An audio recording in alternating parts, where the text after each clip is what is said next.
My favorite part is like when the one girl's doing like a bridge backwards and it's just like going back and forth in the bridge like over and over again. And it's like they're not even looking at each other by the end. They're both just like popping off.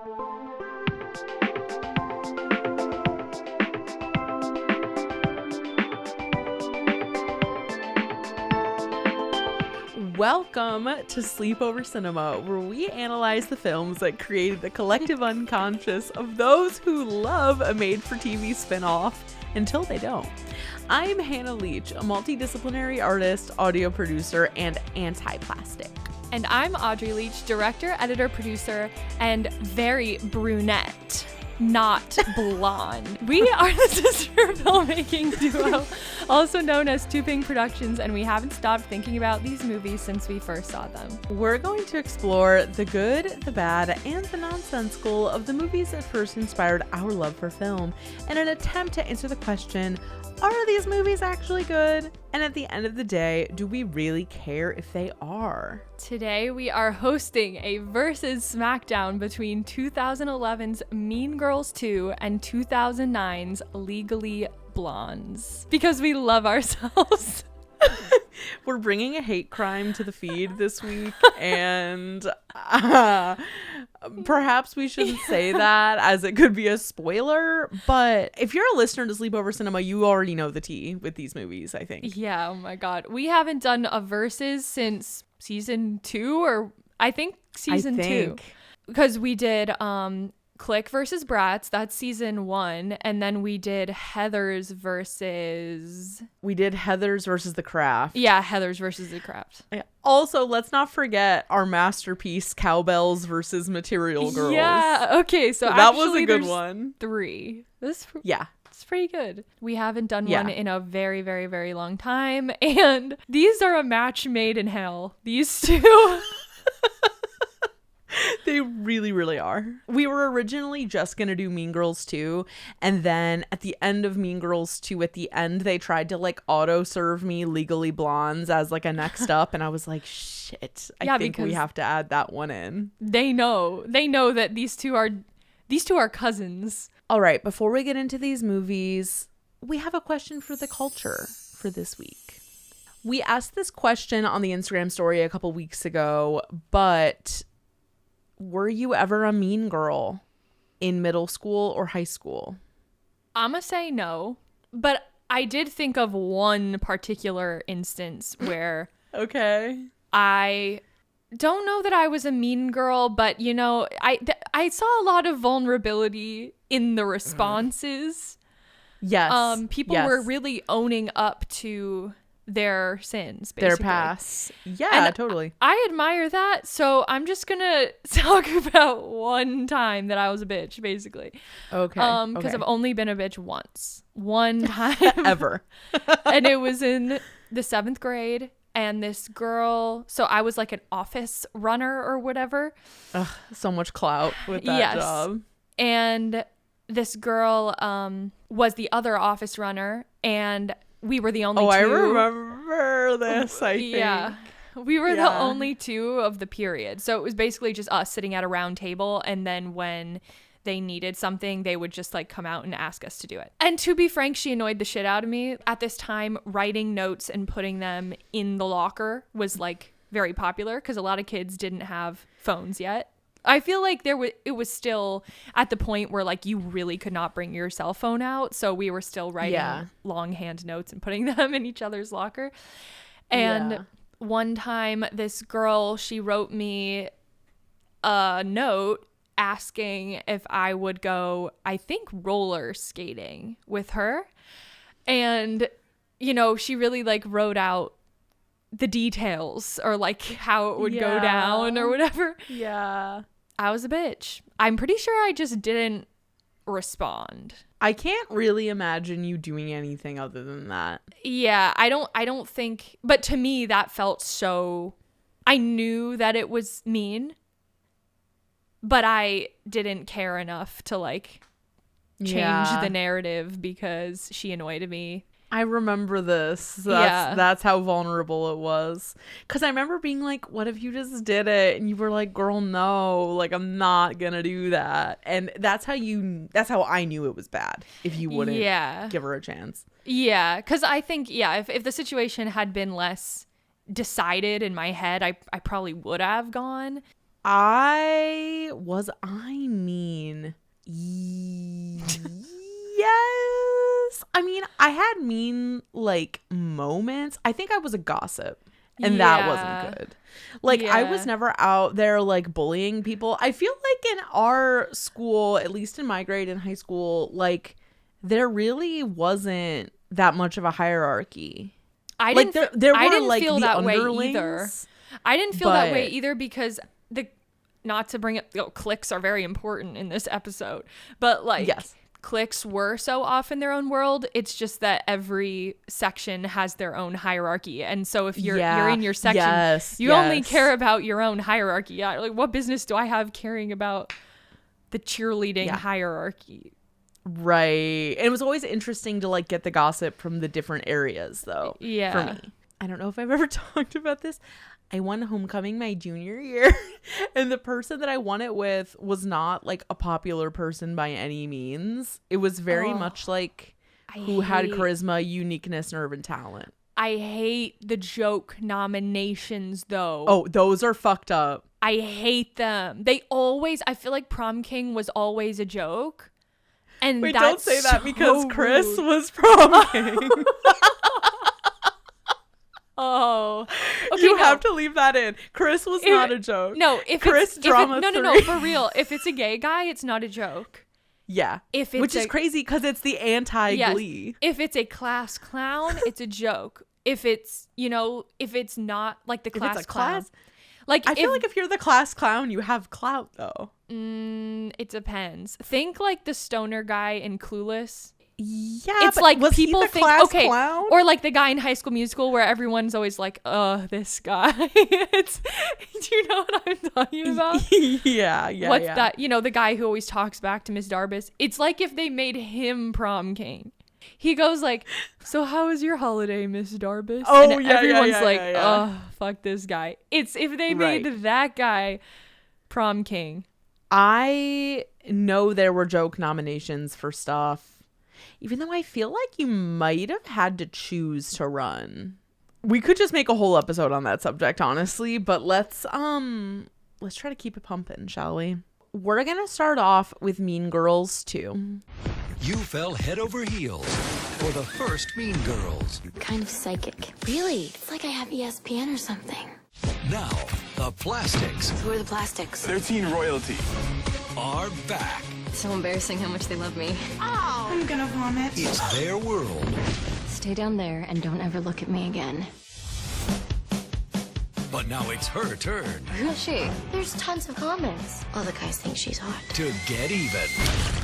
This is war. No, the Plastics are goddesses, and Mandy can ruin you. Hey, Abby. We called ourselves the Anti-Plastics. Wow. That's pretty hot. Maybe we should go to a movie or something? You don't know who he is. He's my shop partner, and I've seen him without a shirt. Hey. Good enough for me? Do not play dumb with me. I don't have to play dumb. You officially earned detention for a week. No. In solitary confinement. Their party's about to get extremely unsanitary. Wait, nobody's puking. Bon appetit. Totally worth it.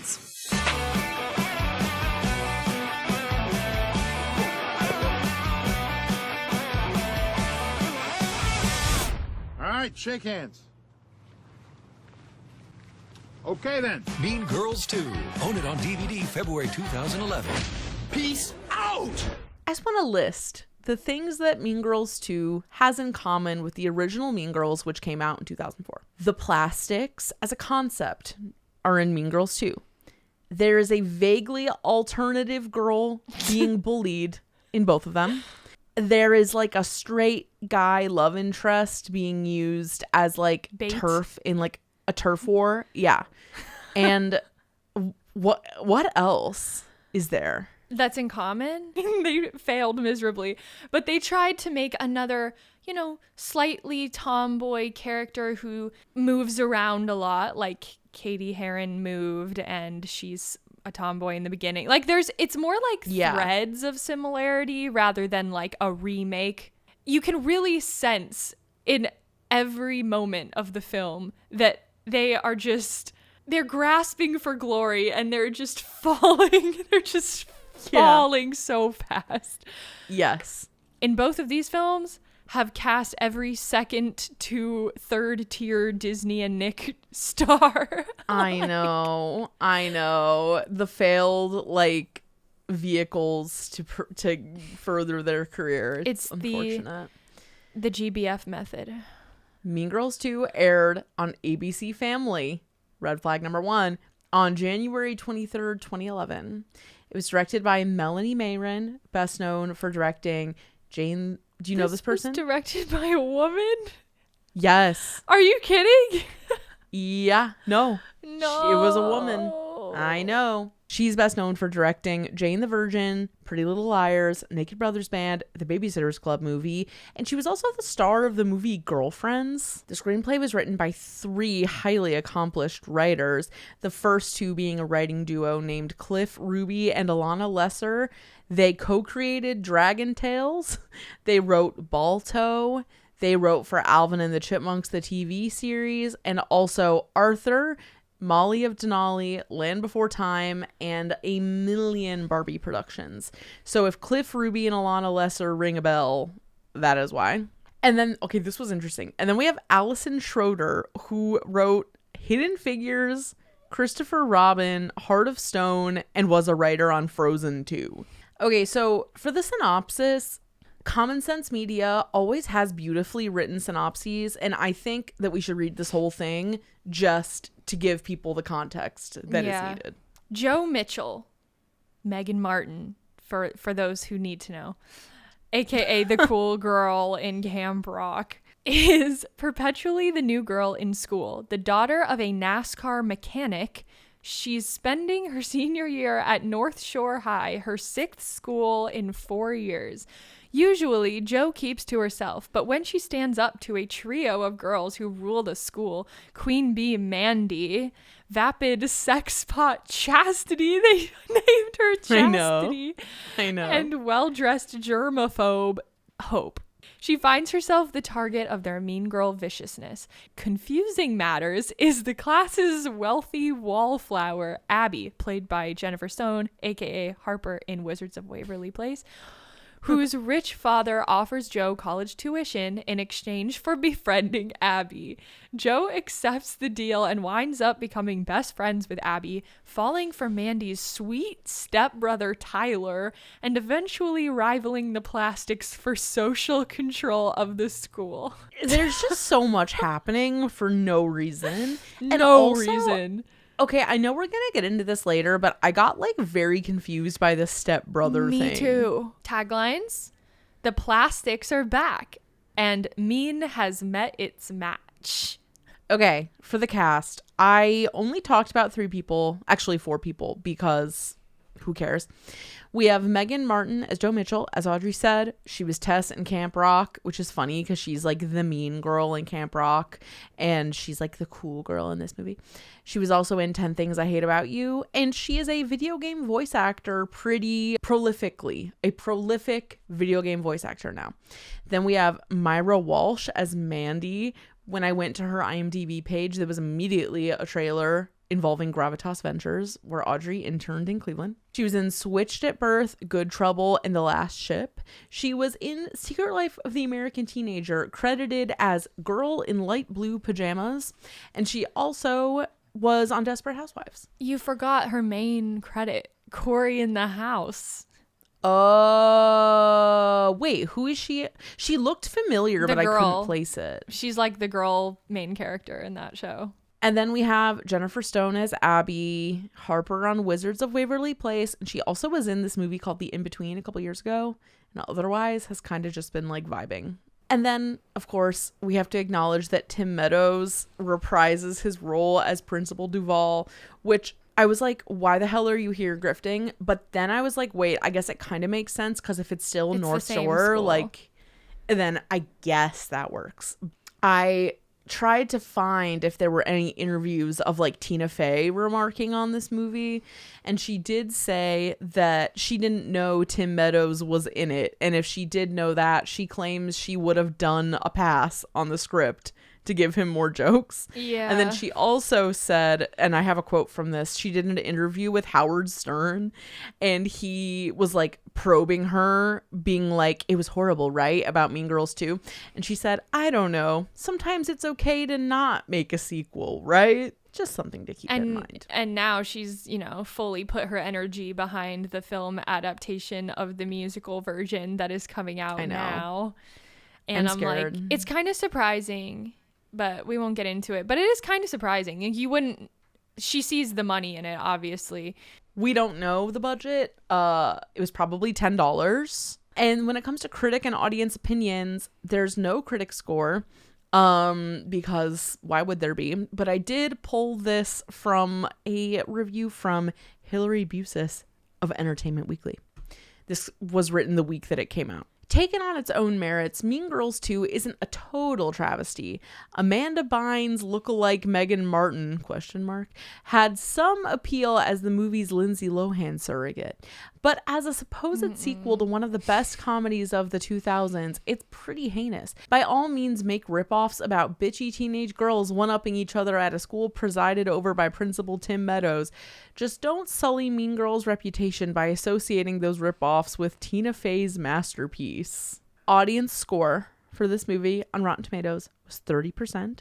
And it's generous. The Letterboxd average star rating was 1.3 stars.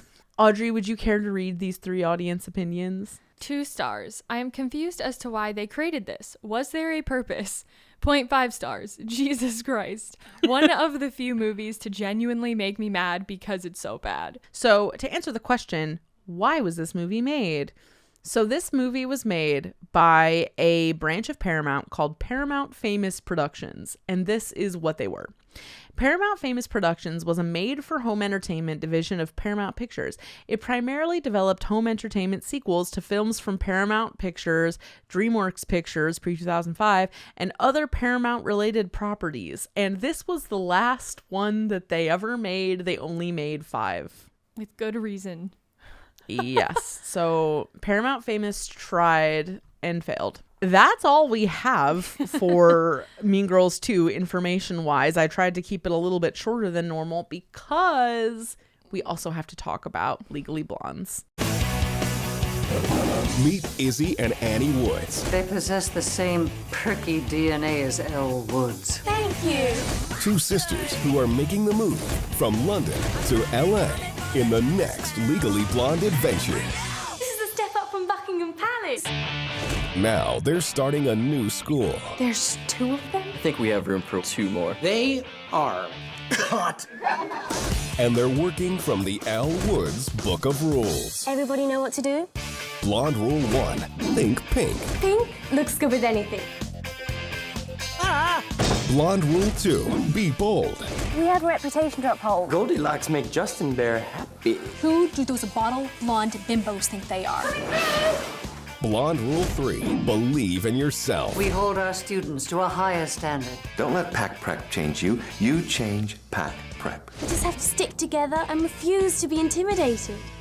Let's show our true colors, shall we? And you rock and you roll and you just can't take it. Article 8, paragraph 3 expressly states the uniform shirt must be monochromatic. Article 6.2e does not forbid accessorizing said skirt. Starring Millie and Becky Rosso, as seen on The Sweet Life of Zack and Cody. I've got my eye on both of you. Reese Witherspoon presents Legally Blonde. Zip and wave always works. So Legally Blondes came out in 2009. Keep in mind that Legally Blonde, the first one, came out in 2001, and Legally Blonde 2 came out in 2003. Before I get into these facts, what are the things in common between Legally Blonde 1 and 2 and Legally Blondes? Well, the claim is that these girls are Elle Woods' cousins from England. Still, it is quite a step up from the old musty flat back home, eh? This is a step up from Buckingham Palace. First of all, it doesn't cost a penny. Cousin Nell spends most of her time back in D.C. lobbying, so she's let us, for now, squat here, take it over. It's like a dream. Oh, I suppose I could get used to it. You know, that's the actual connection to Legally Blonde, the film. Also, Reese Witherspoon shockingly was involved, probably just giving money here. Yeah. I don't think she actually had anything to do with the production. There's a portrait of her in the house, and they're like supposed to be staying in her house. I don't know. But plot-wise, the connections are basically boiled down to being underestimated for being blonde, which actually happens in Legally Blonde. It doesn't actually happen in Legally Blonde. The other similarity is just that this all ends in a courtroom scene. Yes, and that is actually it. Oh, but let's also not forget the teacher who's like a Holland Taylor impersonator. Yeah. Legally Blondes came out on DVD on April 28th, 2009, and then shortly after premiered on ABC Family, again, red flag, on August 2nd of that same year. It was directed by Savage Steve Holland. Interestingly, like on his IMDb, he tries to present himself as like an animator mostly. He's directed episodes of Malibu Rescue, Big Time Rush, Zeke and Luther, Unfabulous, Ned's Declassified, Phil of the Future, Zoe 101, Stuck in the Suburbs, Lizzie McGuire, Even Stevens, and Encyclopedia Brown. His fingerprints are all over our canon here, so he has done good things in his time. Keep in mind that he's mostly a TV director because this will come back later on. The screenplay was written by Chad Gomez Creasy and his then wife, Dara Gomez Creasy. They have since split, perhaps due to the abject pain caused by the screenplay of Legally Blondes. But Chad Gomez Creasy wrote the screenplay for Sydney White along with his wife, and independently he is an executive producer on NCIS, a supervising producer on Castle and Mistresses. And then Dara, since she was married to Chad, she has been the showrunner of Home Before Dark, and she's the executive producer of The Horror of Dolores Roach. Synopsis from Common Sense Media. In this straight-to-DVD extension of the Legally Blonde franchise, Legally Blonde tells the story of the twin British cousins of Elle Woods, who are as gorgeous, fashion-obsessed, and smart as their American cousin. Coming with their widowed professor father to live in Beverly Hills, Annabelle and Isabel Woods attend posh Pacific Academy on partial scholarship and make an immediate impression with their friendly and confident demeanor. But a jealous classmate finds their combination of beauty and brains unsettling and plots to expose their financial situation and get them expelled. Plots to expose their financial situation gets tied up within like the first 20 minutes. So also, that's good. Some like the idea of someone's beauty and brains being unsettling is really funny. Tagline. They're bold, they're blonde, and they're about to rule the school. No. Ugh, amazing. The cast. I literally just wrote down 3 people. So first of all, we have the Rosso twins, Millie and Becky. We're going to come back to them, but just know that they're the blonde twin love interests from The Sweet Life of Zack and Cody and The Sweet Life on Deck. We have Brittany Curran as Tiffany. She was super familiar to me and I couldn't place why, but she was one of the 6 chicks in 13 Going on 30, and I think that is why.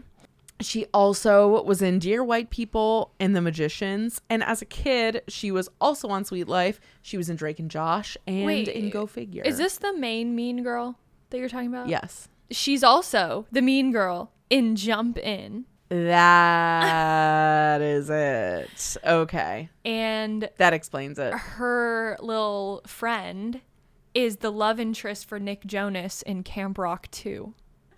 So, budget, also unsure. But critic and audience opinions. This was a critic review from Cinema Blend. Audrey, I would like you to read this. It's good summer fun with throwbacks to the original, including a modified version of the bend and snap. Girl, that did not come across. The flip and wave.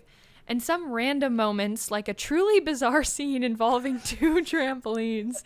It'll most likely appeal to tweens and is at the very least tolerable for parents looking to spend some quality time in front of the TV with their kids this Sunday night. Some quality time in front of the TV seems like a little bit of an oxymoron, but that's okay. Okay, audience opinions. 0.5 star. Don't watch this unless you hate yourself. And then we have 1.5 stars. This is a long one. It was so bad and so embarrassing to be considered part of the Legally Blonde franchise, but the trampoline scene is probably the funniest thing I've actually lolled at in a movie in a long time. The movie was basically over and I still didn't know what the plot of this was. Every single choice made in this was absolutely bonkers. I don't know, man. I mean, we did at least watch the whole thing, which is more than I can say for some movies. Ask me tomorrow, it might be camp. Edit, it's only been like 3 hours and I've decided it was camp and bumped it up a star. That leads to the thing that we always say, which is people don't know what camp is, but we already know that. And then the last review, 1.5 stars. You could actually maybe make the argument for camp here because it was trying to be earnestly marketable. So why does this movie exist, you may be asking?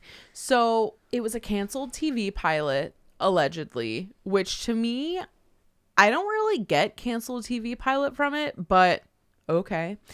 And it was created by MGM, Mark Platt Productions of Ben Platt Platt's fame, father, and Type A Productions, which is Reese Witherspoon's company. It is tied to this movie. So that's basically not an explanation, but that was like the best I could find because there's shockingly little information on this production on the internet. Okay, now it's time to talk about perhaps the most mysterious figures of this era of Disney Channel. This is Millie and Becky. So they played Janice and Jessica, love interests for Zach and Cody, as previously stated, and they also were in That's So Raven as Chrisette 1 and 2. Becky and Millie were discovered in the audience of their favorite TV show, The Sweet Life of Zach and Cody, by one of the producers. A few months later, they filmed 6 episodes of the show. So apparently they got plucked and did 1 episode, and then afterwards they were like, the people love you, and so they took acting classes and then came back. So there were 5 sisters. The oldest one did not join the band, but they formed a girl group with the 4 younger sisters, including Millie and Becky.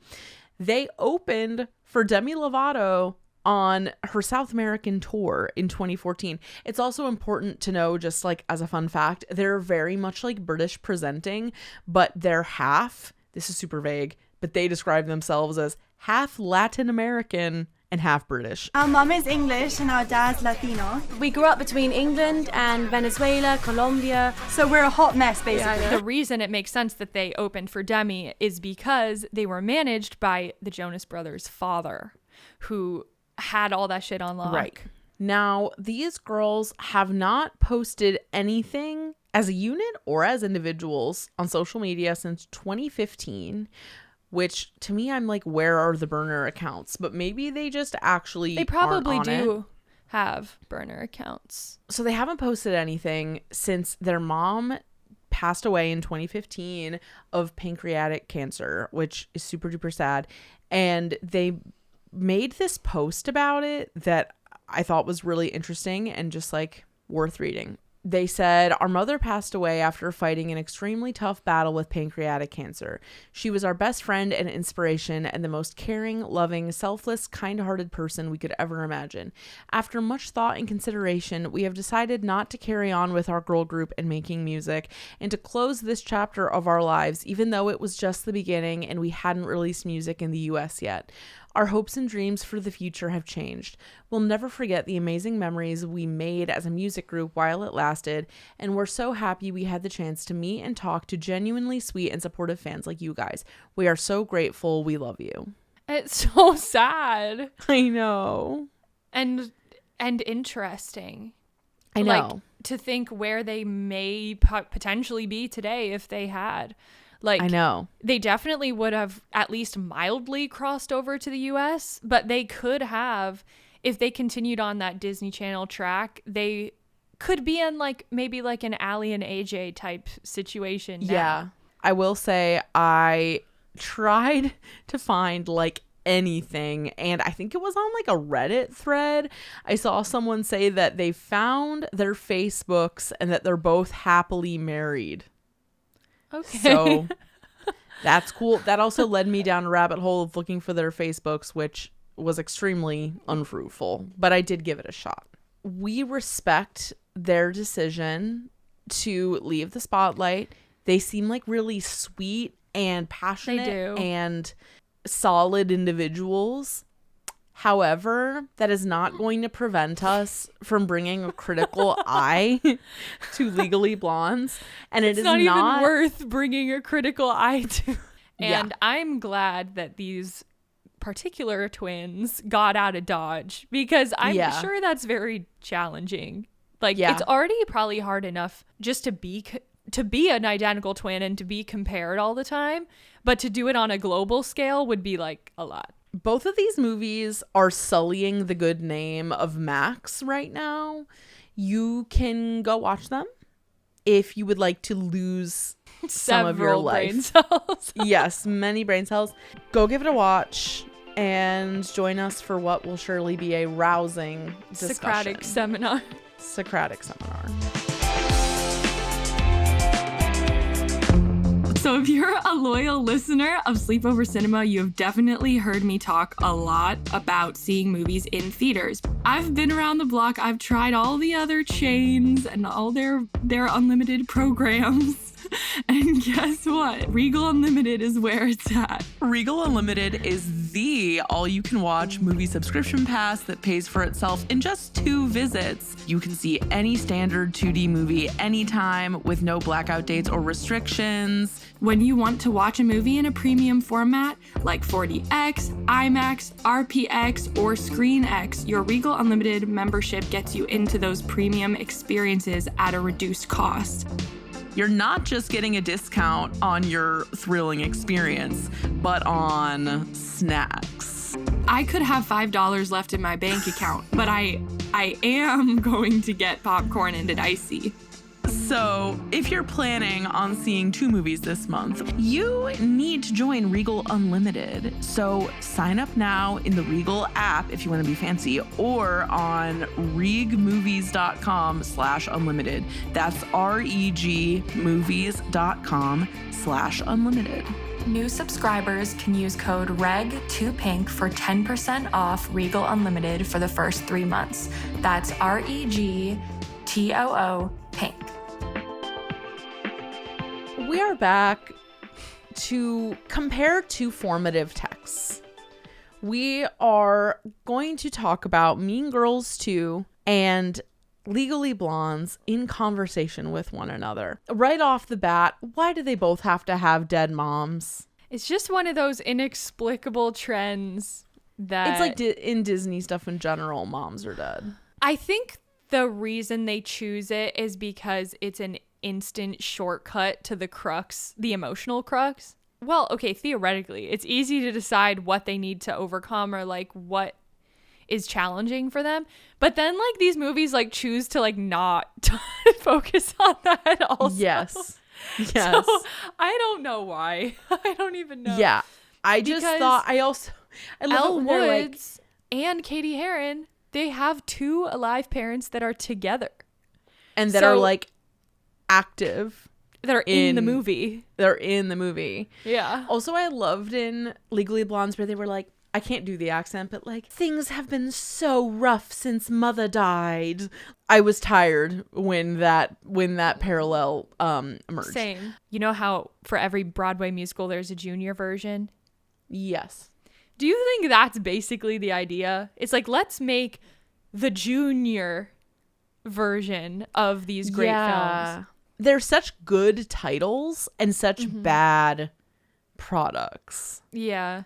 The perspective that both of these movies have on the concept of Mean Girls is so baffling. Yes. And so far from reality that it like was pissing me off because yes, Mean Girls are real, but they're not real like this. And sometimes after it gets really grating after a while when you actually like step out of yourself and realize that young girls are being force-fed this information that is so completely untrue about, you know, what high school might be like or how you treat people, basically. Yeah. Like the amount of fake discrimination that goes on.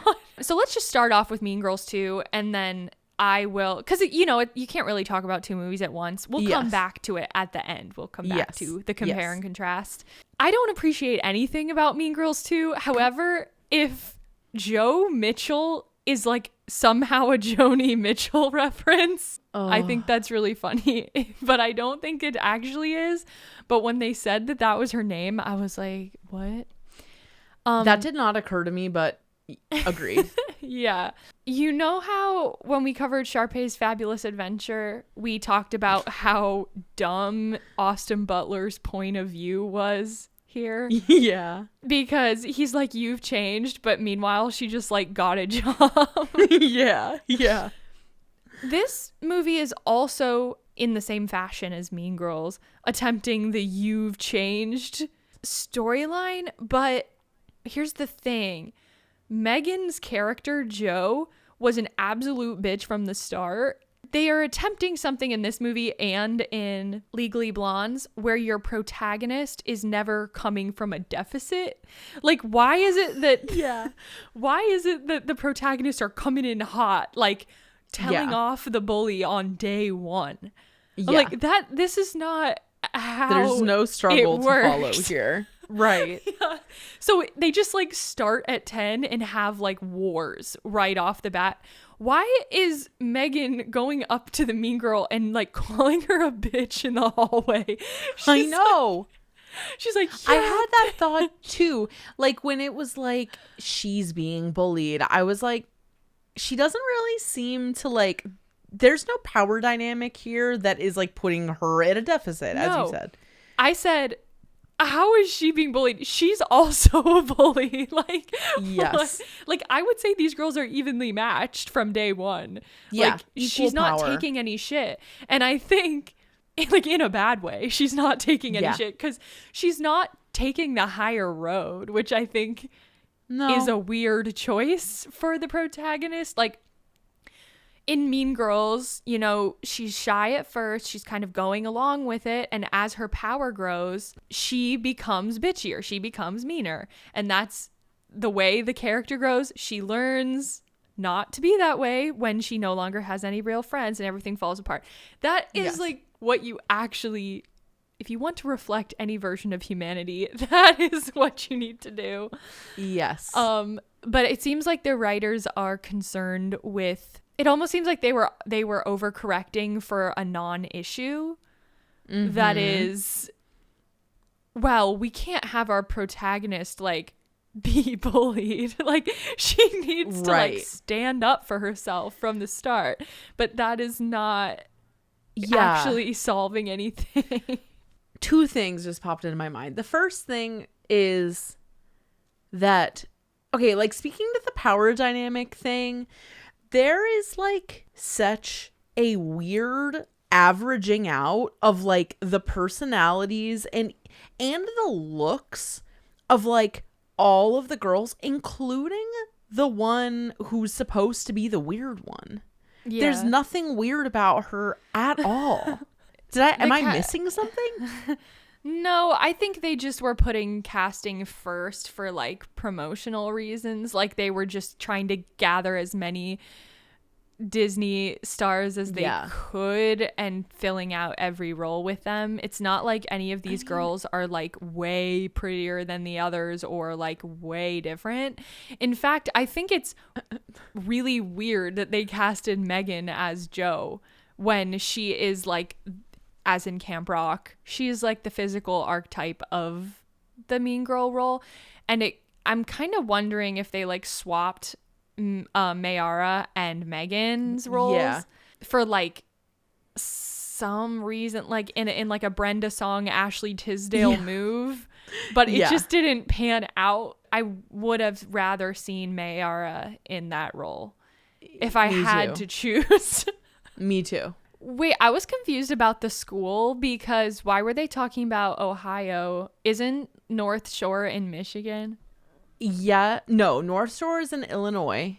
Oh. It's by Evanston. But she's from Ohio. That is the story. I was like really giggling at the concept of like dying to go to Carnegie Mellon. Like, I know.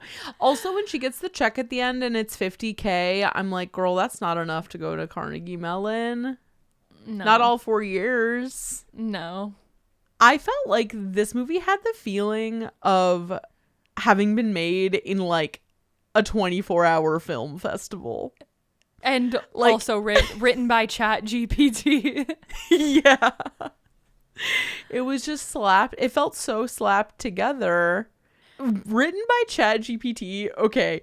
Really good point. Because in the very beginning, when they show the picture of her and her dad fixing the car, and she's a little girl. Yeah. She has pigtails. And the line goes, "Ignore the pigtails. I was much more naive back then." I'm like, what? You were like a baby. Listen, so that whole voiceover situation, why did nobody throw her a bone and tell her to read it like a normal person instead of like she was reading for the very first time ever? I know. Like, there is a way to read that line. Like, there is a way to deliver it where that could be a joke that it wouldn't be a funny joke, but it would at least make sense if you used the right tone. But she was reading it like she got called on in class, and that's why it was weird. Also, a ChatGPT moment is when the popular girl comes up to Joe and is like, "I'll show you who to make friends with around here." And she's like, "I think I can figure that out for myself, thanks." I'm like, that's literally from Harry Potter, like word for word. And I'm like, where did they get that? And then she was like, "Are you sure?" And she was like, "Yeah." So bad. Wait, do you remember the moment where I watched this movie on a plane and I was fully covering my mouth because I thought it was so funny. It's this like short little jump cut moment, and I don't even know what it was trying to portray, but it's like all these random students smiling in jump cuts. Yes. And I was like, is this supposed to imply this, like, us classmates standing in front of her giving their approval via smiling? Yes. Yeah. Because the way that they're posing is very much like they're being photographed like for like the yearbook. And but they're standing next to each other, like arms around each other, just like cheesing. And it's like an oddly wide shot and they aren't moving. And it's like, what am I supposed to take from this? I absolutely know what you're talking about. And the choice to show the date in photos almost sent me to another planet. I know. They were just like, not filming that. Like, here's a montage. We're not going to do that. And it's not even a montage. It's a slideshow. It's a slideshow of images that feel so outside the realm of the film that it was painful. It was really painful. Yes. I want to talk about the weird thread of in the beginning of the movie. She's like, "I'm not friends with girls. Girls are too much drama." And then later on, she's like, "I guess girls aren't so bad." But then like girls are that bad in this movie. Yeah. They're actually terrible. And also, she thrusts herself into the depths of girl drama immediately. On purpose. And like totally by choice. I have a problem with the way that they're portraying cool girls. Because what's weird about the Mean Girls 2 is that who is supposed to be popular, I can't even perceive as being cool because they care too much. You might care a lot on the inside, but a huge part of the appeal is how you don't give a shit, basically. Right. So to have these girls be so verbally intense to each other defeats the purpose of the concept of Mean Girls that the actual movie does a good job of portraying. Like, you know, I love your bracelet. Where did you get it? And then 5 seconds later, that's the ugliest bracelet I've ever seen. Like, okay, that's a great little example of the manipulativeness of a mean girl. Instead, they just walk up to each other and like, you're a fucking bitch. I know. Is that all you got? Going after my dad, you spoiled narcissistic bitch. That's his job, not some play toy for you. Like the blatantness of it all. Like, for example, the screaming about her being a virgin when there's been like no sex talk like at all until then. Why do you think they chose to make her love interest the stepbrother of the mean girl? Do you think that it was an attempt, like another overcorrection that didn't need to happen, where they're like, okay, let's subvert tropes and make it so our protagonist and antagonist aren't fighting over a guy because he's her stepbrother? I have absolutely no idea what their concept was. Wait, okay, can you explain to me like what the deal is? Because there's like two hunky guys and I don't remember like what they are. The other hunky guy was the mean girl's actual boyfriend, who had no real relevance to Joe's character. He just was a part of the scheming. Wait, rewind though. The stepbrother is the one who bugged the car, right?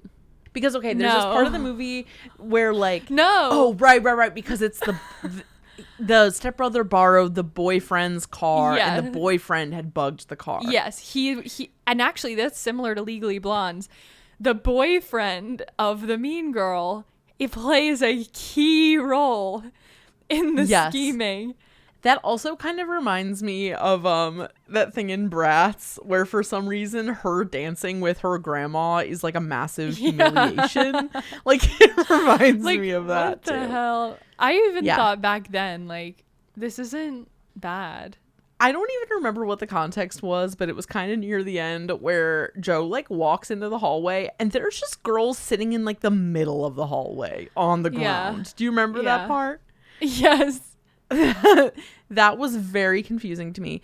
And then why are they playing soccer at the end? What is the situation? It's actually flag football. Why are they doing that? Joe challenged the mean girl to a powder puff game of football because they're gonna settle it like men. What? She literally says that. Their issues. But like what's at stake? I don't know.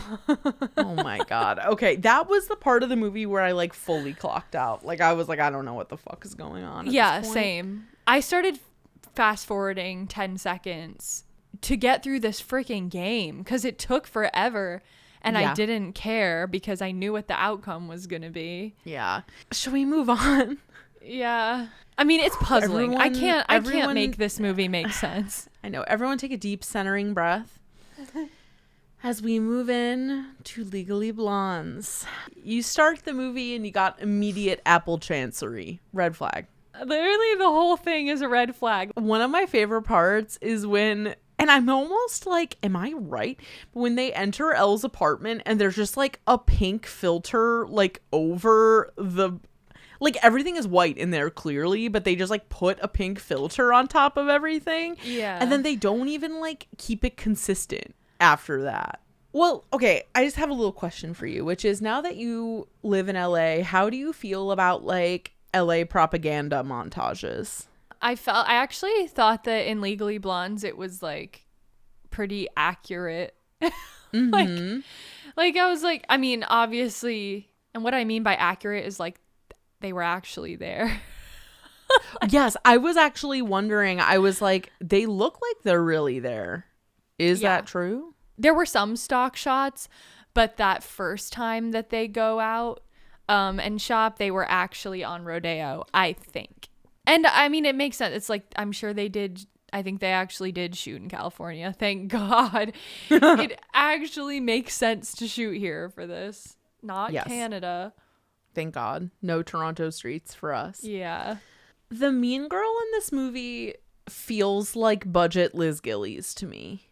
The entire thesis of Legally Blonde does not apply to this movie. It's not relevant. These girls are like clearly would be very threatening if you feel inferior to pretty girls, I guess. Yes. Like that's very clear.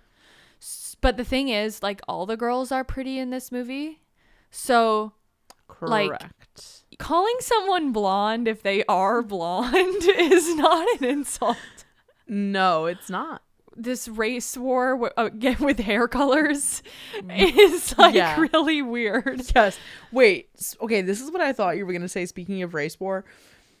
When they show the scholarship kids, and it's like all people of color except for like one guy. Was it ever true that being on scholarship would make you less cool? Because here's like, from my perspective, it's always been like, oh, you're on scholarship, therefore you actually earned a place here, which is like you actually earned something. Yeah. Whereas everyone else is just paying to be there. The logic of that kind of throws me. Yeah, well, to me, I'm always like, I freaking wish I was the scholarship person. Yeah. I'm not smart enough to be the scholarship person. Yeah, same. Like, I don't know though. In this movie, it's very much in the realm of like being rich is the coolest thing. Like, these girls will learn one day. They will learn that it's actually like embarrassing to be running around saying, I don't have a scholarship. Yeah, that is embarrassing.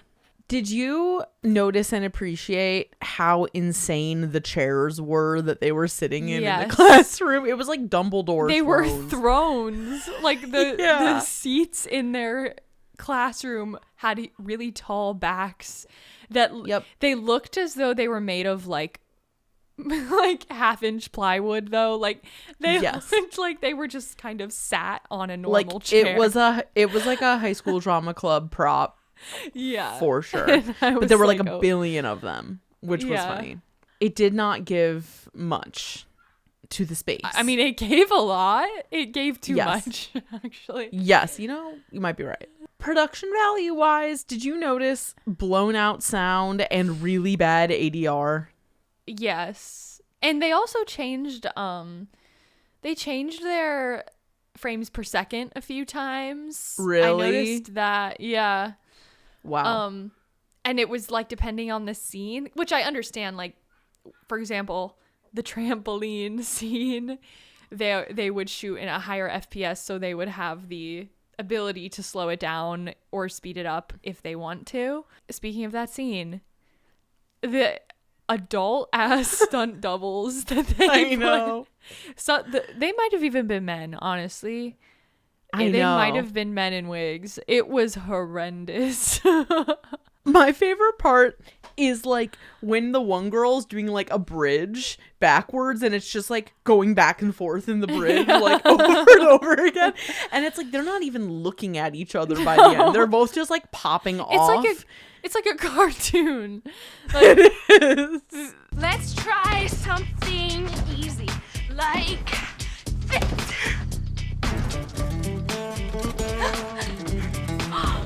Ooh, brilliant, Tiff. Like this. Show off. Okay, that was pretty good. Try this. Wow. Let me try. Oh, gee, you're pretty good. How about this? Wow. How about this?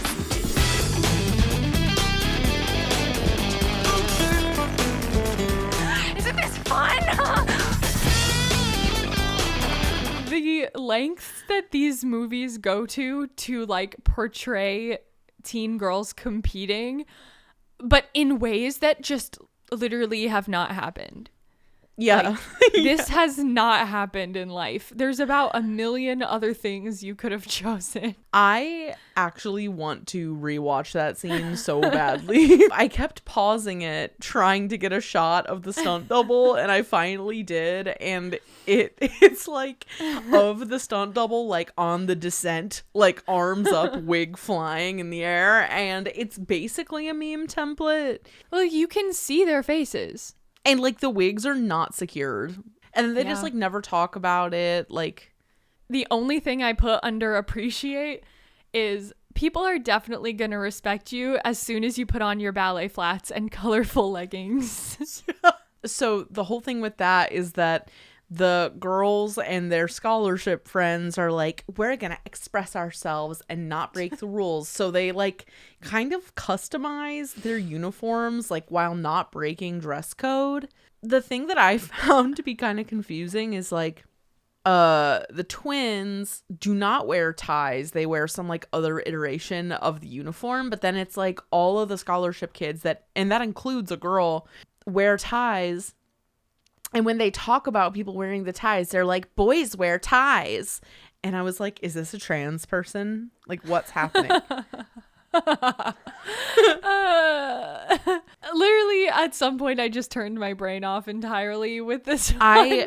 My notes stopped after flip and wave because I was like, I could not possibly, like, I don't have space in my mind for this. Like, did you notice when they were trying the flip and wave on the woman? Yes. And I was like, okay. I genuinely don't know how we can possibly pick between these two. No. I almost want to say it's like, judging it off what? Like, which one is better? I don't think I could choose which one is better. Well, I don't know. Should we pick the one we hated more? I don't even know.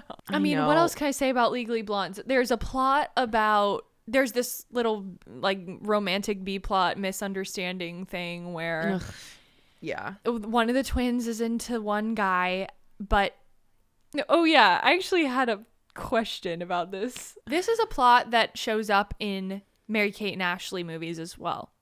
Yeah. What does it mean for a boy to like one identical twin over the other? Yes, like obviously these are two separate people that have their own personalities, of course. But what does it mean for a teen boy to choose one identical twin over the other? If he had like a million classes with one of them and like didn't know the other one, I could see. Right. But if you met them at the same time and you know them in the exact same way, the plot line is that Annie likes this boy and the boy likes her too, but he's too afraid to tell her. So he instead consults with her twin sister for the entire movie. And basically flirts with his twin sister with her twin sister for the entire movie, misleading her, rightfully so, to think that he's into her sister. And she's sad about that because she likes him. Yeah. It's a dumb little miscommunication plotline, but it did give me pause about the concept of liking, when you're that young, like really liking one twin over the other when they look exactly the same and are being portrayed as being exactly the same for the most part. Like, obviously twins in real life are not like that. You know what? If you're a twin, if you're an identical twin, please let us know what that would be. Yes. Is there any curious. truth to this? If you're nervous or something, I guess it does make sense to consult with the person who knows them the best. Like, I could see that, I guess. But it's just kind of concerning. It also feels like an excuse to talk to the twin. Yeah. Don't you think that would give the wrong impression? Like, I think you should just talk to the one you're interested in. And then they just like throw in a love interest for the other one. I hate it when movies do that. I know. The court scene made me want to KMS. I know. I didn't. I could not. The whole thing is that it's like one of them is academically achieving and the other one is like good at like speaking. Yeah. The whole thing. And they have to like take. she like takes the other one's place in the courtroom because one of them, the one who's good at talking, gets locked in the bathroom because of the conniving boyfriend of the mean girl. And then she gets out, and then their briefcases are switched, and then she decides to use her brain and puts her hair in a ponytail, and then she talks about a shoe scuff in the classroom, which proves that he had to have made the cheating scandal happen, which I'm like slumping in my chair. Just don't do this. I literally cannot explain. It's so bad. It's really bad. Okay. I think if it comes down to which one is better, I'm torn, because this conversation is making me think Mean Girls 2, but the problem is that the trampoline scene is like so good. Let's measure it on certain criteria and then see which one wins more. Okay. Protagonist, Joe versus twins. Who do I like we the twins. I like the twins. I like the twins more. I actually think Joe is one of the most hateable protagonists I've ever seen in a movie in my life. Yes. There's nothing redeemable about this woman. She sucks. I agree. She literally took a bribe. She's crazy. Yep. How about on setting? Well, the settings are similar, but suburban high school, LA private school. These are the moments that I question my whole life, having to make this choice. I guess I'll go with LA. Yeah, I'm gonna pick that too. It's more exotic. Oh, let's say the mean girl. So Mayara Walsh and then Miss Jump In. They're literally the same. They're both awful, and they both make no sense. I think I have to pick Jump In Girl. It's a wash. I think I have to pick Jump In Girl because first of all, she was in Jump In, and second, the trampoline scene. She knew what movie she was in, and she brought a silliness to it that I actually thought was impressive for somebody that age. The moral lesson. I don't know. There is no moral lesson. Okay, no, I guess there is. I can't believe I'm about to say Mean Girls again, or Legally Blondes again. But we picked Legally Blondes for every single one. I think the thing with Legally Blondes is that when it comes down to it, it is a glorification of smart girls. Yeah. And I think that is generally better than... Yes. But I will say, we didn't even talk about the fact that, like, the anti-plastics and their, like, 2011 ass outfits. Yeah. Like, that does a lot for me. Yeah. Also, the casting of the friends for Joe was, like, puzzling to me. These are not, like, Disney Channel extras. No, these feel like they could have found them on the street. Yeah, and I was kind of intrigued by that. Agreed. I guess Legally Blondes we're choosing wins. Legally Blondes. I guess we are. I think the premise is more fun. Yeah. And it's really bad. Yeah. However, the trampoline scene took it. The trampoline scene took it. And also that part where it was the mean girl in the apartment alone with the dad. And I like fully thought she was going to seduce him. Oh, yeah. The way she was acting was so weird. I was like, this feels oddly sexual. Yeah. Yes, the twins needed more acting classes. There are some deeply unsettling facial expressions that they made. That one scene, the scene where they are mad at each other and then their dad is like, you guys got to work this out, and then they're sitting outside. I actually thought it was an improvement in their acting from the rest of the movie. I was like, yeah. They got their intimate moment in a scene with just them. They got to have their little catharsis. Yeah. I thought that scene was probably the most solid of the whole movie, but that is not saying much. Other than the trampoline scene. Well, that is for a different reason. Yeah. So, okay, I guess in the SmackDown, shout out to Legally Blondes. You took the crown. I think I'm just less mad at Legally Blondes. Yes, agreed. Legally Blondes is just, I wouldn't call it thoughtful, but no. I feel their intentions were good. I think that they like genuinely wanted those girls to succeed. There's like a positivity to those girls' presence. Yes. And it can be hella annoying. Yeah. Like there is not a single thought to be found. They are all vibes. And I'm okay with that. Yeah, they're all vibes. Do we feel this way because we know their tragic backstory now? Maybe, but that had not happened yet when this movie was shot. So, but I did look at their Instagram, like the one that's still up. It's a time capsule. It is amazing. Yeah. It was agreed. Pure 2012, 2013, 2014. Yep. They also get chosen because of that. Agreed, because their strength of character. Yeah. And their archival on their Instagram. Thank you guys for going on this journey. I would say watch these, but like don't watch them.